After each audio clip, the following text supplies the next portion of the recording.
Mick Dodge, or more commonly known as the Walking Mountain, is a television personality and seasoned survivalist in Washington. His show on National Geographic documents his peculiar lifestyle as a man voluntarily living in the rainforest. Though born in the very rural Olympic Peninsula of Washington, life for Mick wasn't always spent in the woods. Growing up in the 1950s, young Mick often traveled the world with his father, Ronald, a Marine. After high school, he himself spent 6 years in the Marine Corps. Mick served in the Vietnam War before traveling around other parts of Southeast Asia when he was discharged. There he learned martial arts and came to believe many Buddhist teachings, most of which he still lives by today. Eventually, Mick settled down back in the US and found work as a mechanic in Fort Lewis, Washington. Learning how to work with his hands proved appealing to the young man and would later inform a drastic decision. The idea of getting back to his family's roots was starting to take hold in Mick's mind, as his Scottish-Irish immigrant ancestors were among the earliest European settlers of the Pacific Northwest. "My family's perfected the art of dodging civilizations for hundreds of years," Mick explained. Similarly, Mick's father always emphasized the importance of physical fitness.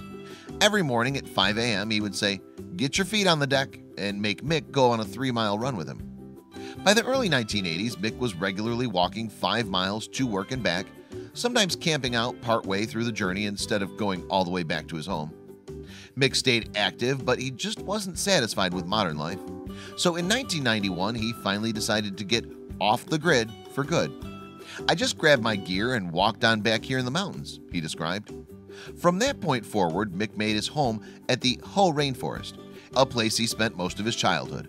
He lives off the land, relying on mainly his wits and what nature provides, often using caves and tree stumps for shelter.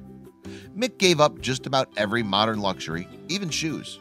Besides his claim that walking barefoot allows him to be more sensitive to nature, it's helped relieve foot problems that plagued him throughout most of his life. He also finds significance in the fact that feet have over 200,000 nerve endings. "My feet became my compass. My feet became my map," he said.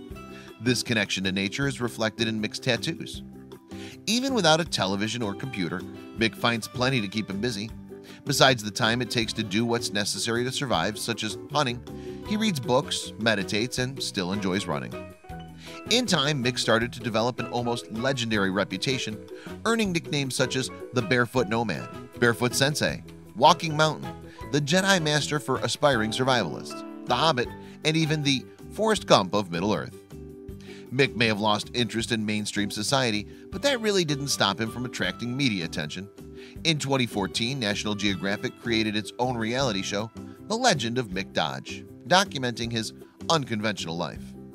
Of course, Mick himself is barely interested in TV, especially when he's so busy just trying to survive. He spends a great deal of time gathering food, like mushrooms and fish, while sometimes indulging in more unusual snacks like worms and even boiled rocks, which he claims are a source of nutrients in their own right. Mick's archery skills, as taught by his grandfather, are an asset to his hunting.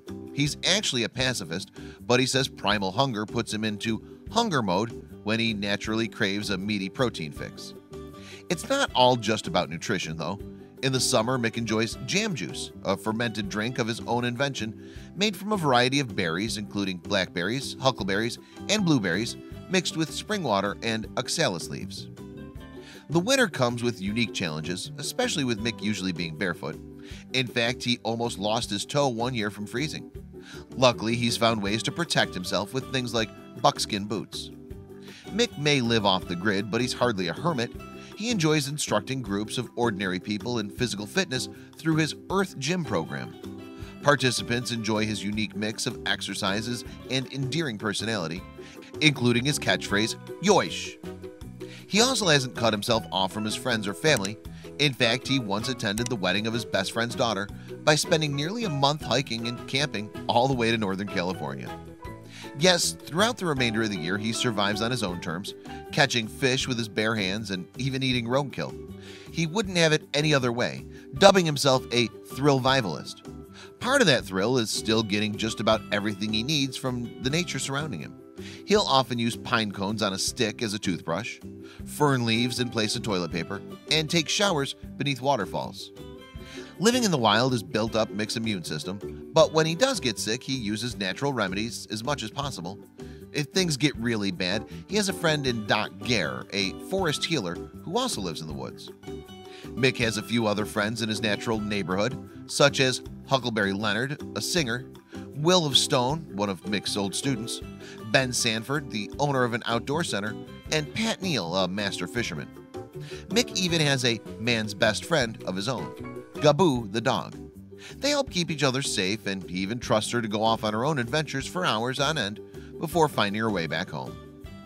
Mick would probably agree that the best things in life are free because he doesn't have any form of currency. He was paid for the Legend of Mick Dodge, but he donated all of his earnings to the Olympic Mountain Earth Wisdom Circle community, which he's a member of. When Mick can't find what he needs on his own, he gets it from bartering, often by visiting thrift shops. He once traded a pair of leather pants for a strong bow and arrow. Weapons like that can literally be a lifesaver for a hunter like Mick, although it's not just animals that pose a threat. The most dangerous encounters that I've ever had in the gated wild, walls of the city, and in the open fence lands are with two-footed creatures, he claimed, citing an incident in which he was almost run over by a driver distracted by a cell phone. Even with all the time Mick spends just trying to survive on his own, his life isn't without certain luxuries. Just check out his makeshift hot tub that helps him relax and recover from the physical pains of the day. Since Mick did have a TV show for 2 seasons, it's been easy for people to question the authenticity of his lifestyle. He's admitted to sometimes venturing back to civilization for modern comforts like chocolate chip cookies, and even making Skype calls to help promote the show. But otherwise, his life is still in the woods. Mick did watch TV in his youth, but even when it comes to his own show, he's only watched bits of it. He enjoyed seeing clips of his friends in the mountains, but he tends to avoid the episodes themselves. I cannot stand to see myself on television or hear my voice, and I'm not a legend, he said. The land is the legend. Mick may not have an ordinary life, but he seems thrilled to be living it. Hopefully he'll stay safe, healthy, and happy.